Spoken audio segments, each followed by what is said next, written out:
Hello दोस्तों, welcome on Bihari classes YouTube channel. मैं हिमांशु आज आप लोगों के लिए बायोलॉजी क्लास 10th का life process that is the first chapter वो लेकर आया हूँ।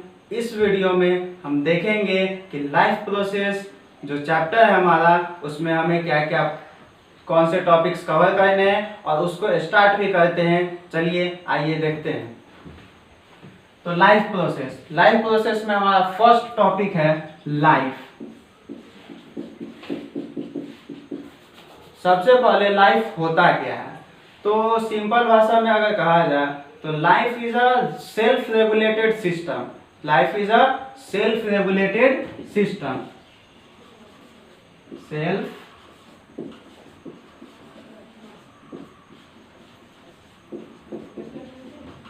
self-regulated system which is accompanied by the millions of reactions at a time।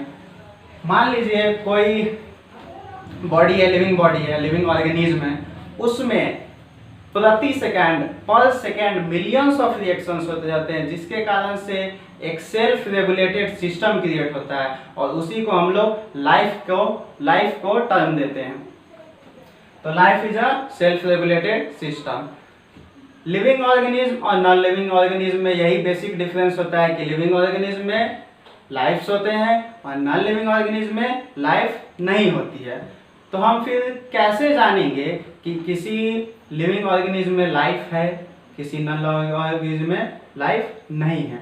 तो लिविंग ऑर्गेनिज्म का कुछ कैरेक्टरिस्टिक्स होता है, such as movement, reproduction, excretion, जो कि नॉन लिविंग्स में नहीं पाए जाते हैं। और इन्हीं प्रोसेसेस को हम कहते हैं लाइफ प्रोसेसेस। ठीक है, इन्हीं प्रोसेस को हम लोग कहते हैं life processes.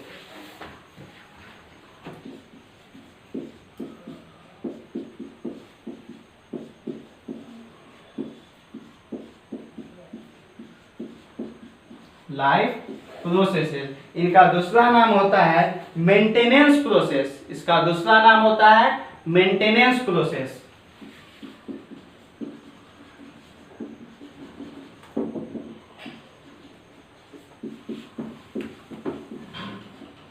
Maintenance process means which maintain the life of an organism. The processes which maintain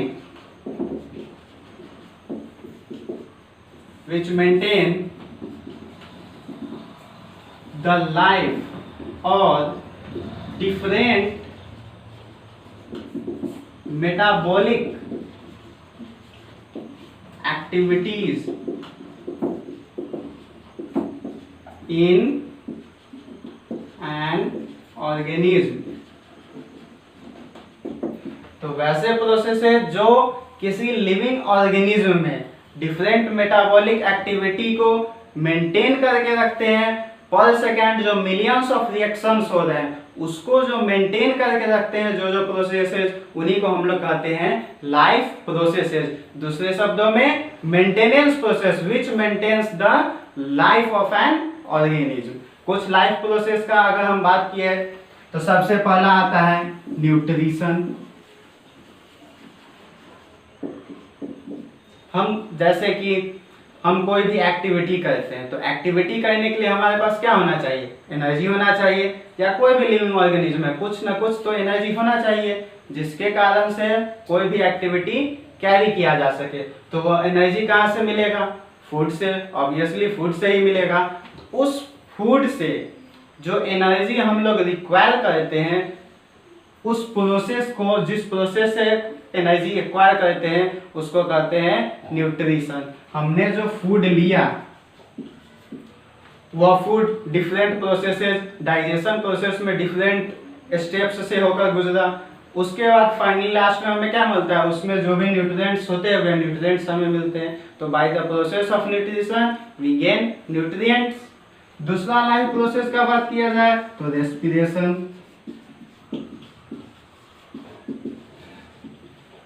जो न्यूट्रिएंट्स या फिर जो भी फूड हमने लिया उस फूड से एक्चुअली में जो एनर्जी होता है, आप जानते होंगे कि हमारे बॉडी में energy are conserved in the form of ATP, that is adenosine triphosphate.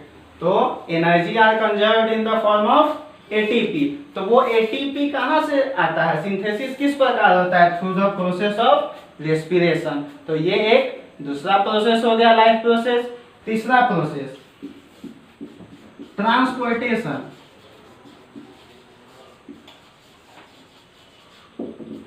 अब जो एनर्जी हमने लिया या फिर जो भी फूड हमने लिया, तो उससे जो न्यूट्रिएंट्स हमने प्राप्त किया, वो न्यूट्रिएंट्स तो हमारे बॉडी में किसी पार्टिकुलर साइट पे एब्जॉर्ब किए होंगे, फिर उस पार्टिकुलर साइट से न्यूट्रिएंट्स को पूरे बॉडी में भेजना होगा, तब ना जाकर पूरे बॉडी का मेंटेनेंस हो सकेगा।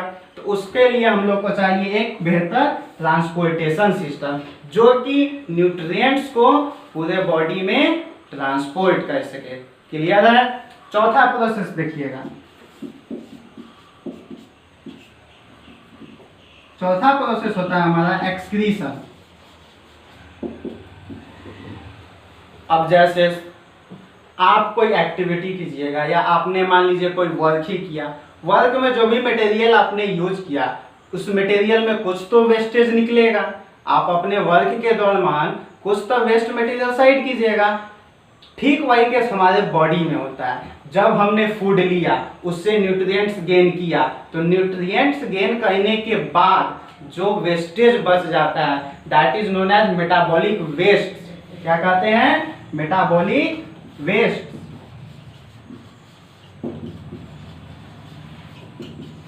उस मेटाबॉलिक वेस्ट को हमारे बॉडी से एक्सक्रीट आउट करना होगा, नहीं तो it may prove poisonous to our body. It may be poisonous to our body. यह हमारे बॉडी के लिए पॉइजनस साबित हो सकता है। इसलिए इस मेटाबॉलिक वेस्ट को हमारे बॉडी को एक्सक्रीट करना पड़ता है। तो उसके लिए हम लोग एक्सक्रीशन प्रोसेस हमारे बॉडी में है। ठीक है? तो ये जितने भी प्रोसेस हुए, ये सभी प्रोसेस हमारे बॉडी द्वारा सेल्फ रेगुलेटेड है। ये सभी प्रोसेस हमारे बॉडी द्वारा सेल्फ रेगुलेटेड है। इसलिए हमने लाइफ का जो हमने डिफिनीशन दिया है, उसमें क्या दिया? सेल्फ रेगुलेटेड सिस्टम, जिसमें सेल्फ रेगुलेटेड लाइफ प्रोसेस होते हैं। समझ में आ गया?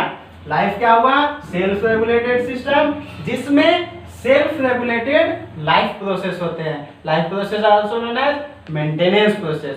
क्लियर है? चलिए तो हमने कहा लाइफ प्रोसेस में क्या होते हैं? डिफरेंट मेटाबॉलिक एक्टिविटीज होते हैं। लाइफ प्रोसेस में डिफरेंट मेटाबॉलिक एक्टिविटीज होते हैं। What our metabolic activities? ये तो होना चाहिए ना। तो चलिए आइए देखते हैं।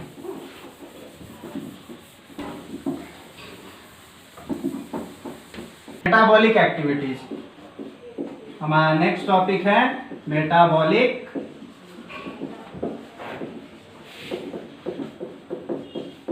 एक्टिविटीज।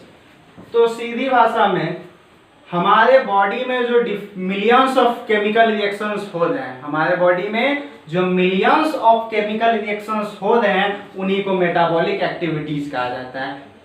सिंपल है, millions of chemical reactions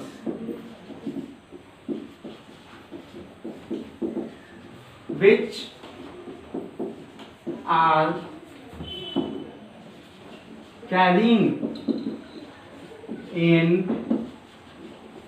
our body are categorized under metabolic activities. Clear है? जो भी केमिकल रिएक्शंस हो रहे हैं उन्हें हम लोग मेटाबॉलिक एक्टिविटीज में डालते हैं।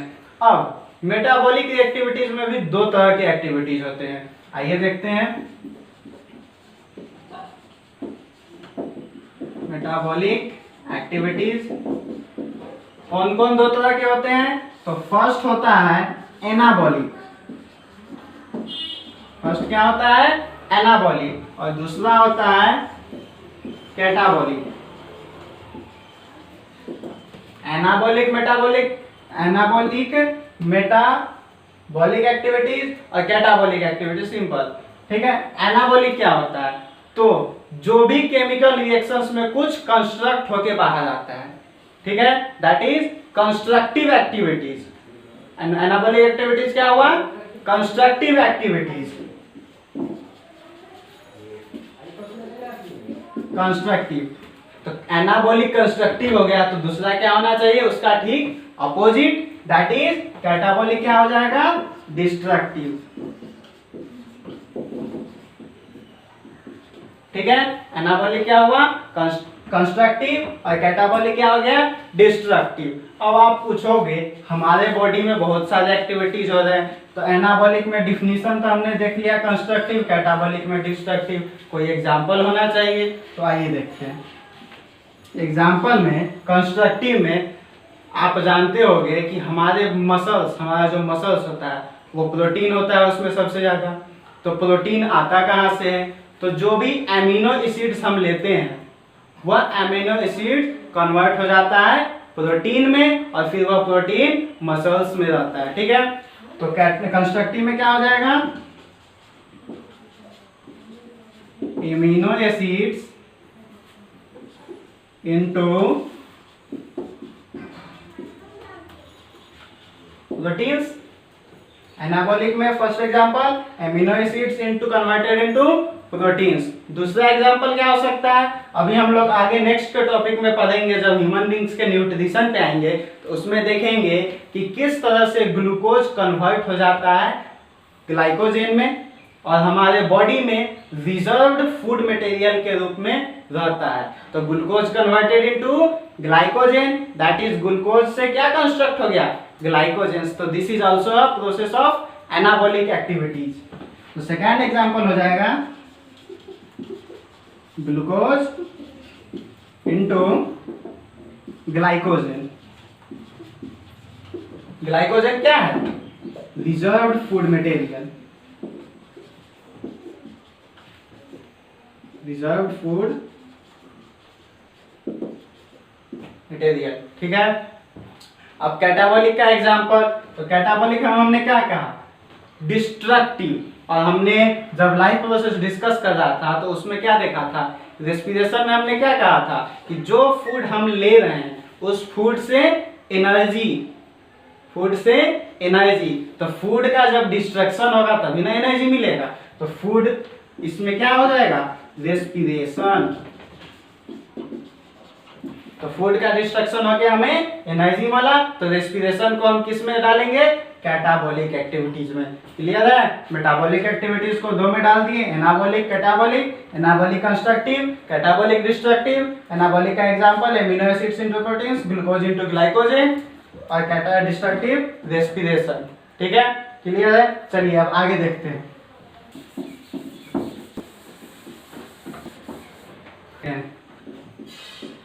आगे हमारा नेक्स्ट टॉपिक है, अब क्या कहते हैं ना कि लाइफ प्रोसेस शुरू करते हैं। फर्स्ट टॉपिक उसमें क्या था लाइफ प्रोसेस में, न्यूट्रिशन। चलिए न्यूट्रिशन होता है क्या है उसको जानते हैं। तो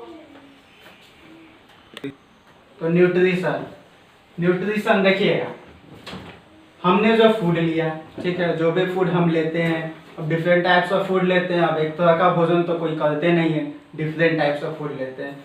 तो फूड जो लिया, फूड क्यों लिए, कुछ न्यूट्रिएंट्स लेने के लिए। तो न्यूट्रिएंट्स क्या होते हैं, जो फूड लिए उस फूड में कुछ न्यूट्रिएंट्स होंगे।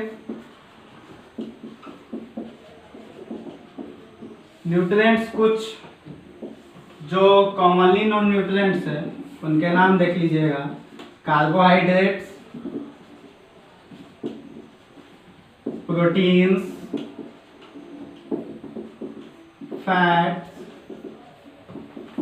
विटामिन्स एंड मिनरल्स, ये कुछ कॉमनली न्यूट्रिएंट्स है। ठीक है, तो ये न्यूट्रिएंट्स लेने के लिए हमें फूड लेना होगा। तो फूड से डायरेक्टली तो न्यूट्रिशन हम ले सकते थे, लेकिन वह हमारे लिए इम्पॉसिबल है। अगर आपके सामने कोई different types variety of foods रख दिए जाए और कहा जाए कि आप इन फूड्स में से सिर्फ न्यूट्रिएंट्स ले लो और बाकी चीज छोड़ दो, तो आप कर पाओगे? नहीं कर पाओगे, ऑब्वियसली नहीं कर पाओगे, इम्पॉसिबल है। तो उसके लिए हमारे बॉडी में क्या है? सेल्फ रेगुलेटेड प्रोसेस है। क्या है वो?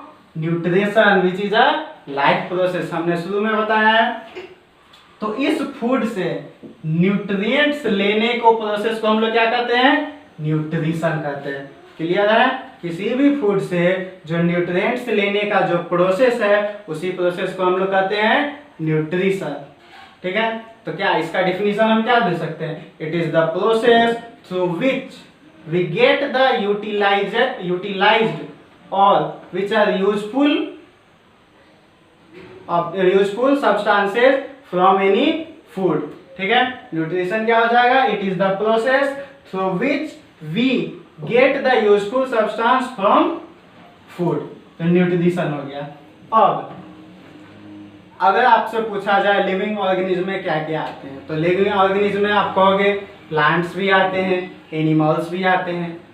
तो क्या प्लांट्स में भी कुछ लाइफ प्रोसेस होते हैं और एनिमल्स में भी कुछ लाइफ प्रोसेस होते हैं? तो होते हैं, सही बात है, दोनों में लाइफ प्रोसेस होते हैं। प्लांट्स को भी कुछ ना कुछ न्यूट्रिशन चाहिए उनके ग्रोथ के लिए और डिफरेंट एक्टिविटीज के लिए, और ह्यूमंस को भी एनर्जी चाहिए, न्यूट्रिशन चाहिए अपने लाइफ प्रोसेस के लिए।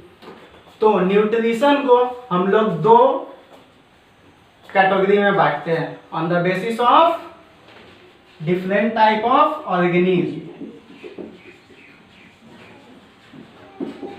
न्यूट्रिशन ये दो तरह के होते हैं, ऑटोट्रॉपिक और दूसरा होता है हेट्रोट्रॉपिक। पहला क्या हो गया? Autotrophic which are for plants और heterotrophic which are for animals. ठीक है, न्यूट्रिशन दो तरह के हो गए, ऑटोट्रॉपिक न्यूट्रिशन और heterotrophic nutrition. Autotrophic nutrition plants के लिए होता है और हेट्रोट्रॉपिक न्यूट्रिशन एनिमल्स के लिए होता है। ठीक है, अब आइए तो हम लोग पहला जो टाइप ऑफ न्यूट्रिशन है दैट इज ऑटोट्रॉपिक न्यूट्रिशन, उसको अब देखते हैं आगे। Autotrophic nutrition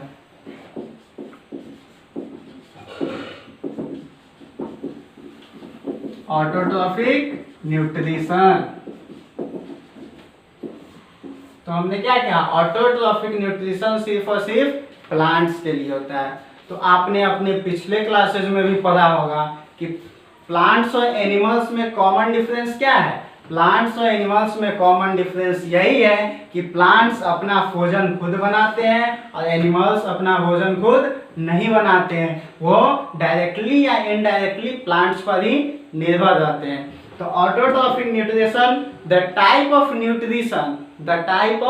nutrition in which green plants prepare their own food. The type of nutrition in which green plants prepare their own food. ठीक है, ऑटोट्रॉपिक न्यूट्रिशन में क्या हो गया?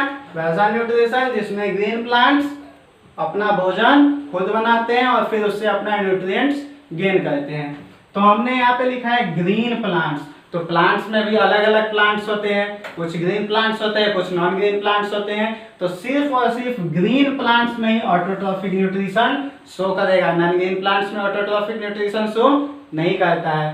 ठीक है, अब ग्रीन प्लांट्स में हमने तो देखा कि वो अपना भोजन खुद बनाते हैं, नेचुरली अपना भोजन खुद बनाते हैं। कुछ बच्चे होते हैं कि क्या कर देते हैं, बोलते हैं कि हम भी अपना भोजन खुद बना के खाते हैं। तो वो उस तरह से नहीं देखना है, नेचुरली देखना है कि कौन अपना भोजन खुद प्रिपेयर कर रहा है। तो प्लांट्स नेचुरली अपना भोजन खुद प्रिपेयर करते हैं। आपको कोई सब्सटेंस कोई वेजिटेबल्स दिया जाएगा तब ना अपना भोजन खुद बनाओगे आप। लेकिन प्लांट्स नेचुरली अपना भोजन खुद बनाते हैं, इन्हीं इसीलिए इनको ऑटोट्रॉफिक न्यूट्रिशन कहा जाता है। ऑटोट्रॉफिक न्यूट्रिशन को जो ग्रीन प्लांट्स आते हैं इनको कहा जाता है प्रोड्यूसर्स। क्या कहा जाता है? Producers, because they produce for their own self and also for heterotrophs. ठीक है, हेटेरोट्रॉप्स के लिए भी वो भोजन बनाते हैं। ये हो गया प्रोड्यूसर्स। अब तो भोजन जो तैयार करते हैं ग्रीन प्लांट्स वो bye the process of photosynthesis. आपने अपने पिछले क्लासेस 9th में 8th में यहाँ तक कि 7th में भी पढ़ा होगा कि व्हाट इज फोटोसिंथेसिस। ठीक है, तो photosynthesis is the process by which green plants prepare their own food. इस टॉपिक को हम लोग नेक्स्ट लेक्चर में डिस्कस करेंगे। ठीक है, नेक्स्ट लेक्चर में हम लोग फोटोसिंथेसिस करेंगे। प्रोसेस ऑफ फोटोसिंथेसिस किस प्रकार होता है वो स्टेप्स बाय स्टेप्स देखेंगे और हेटेरोट्रॉपिक न्यूट्रिशन शुरू करेंगे। हेटेरोट्रॉपिक न्यूट्रिशन शुरू करेंगे। ठीक है, इसको यहीं पे आने देते हैं इसको। ठीक है, तो इस लेक्चर को हम लोग यहीं पे एंड करते हैं। आपको मेरा क्लास कैसा लगा कमेंट सेक्शन में जरूर बताइएगा। अगर आपकी तरफ से कोई फीडबैक हो तो वो भी जरूर दीजिएगा, हम उनको फॉलो करने की पूरी कोशिश करेंगे। और इस वीडियो को अगर अच्छा लगा तो इस वीडियो को लाइक शेयर और सब्सक्राइब करना हमारे चैनल को ना भूलें। हमारे चैनल के बारे में पूरी डिटेल्स इस वीडियो के डिस्क्रिप्शन में दिया हुआ है। आप हमसे फेसबुक पे भी जुड़ सकते हैं, इंस्टाग्राम पे भी जुड़ सकते हैं अगर आपको ये वीडियो अच्छा लगा तो। और कमेंट सेक्शन में हमें बताना ना भूलें।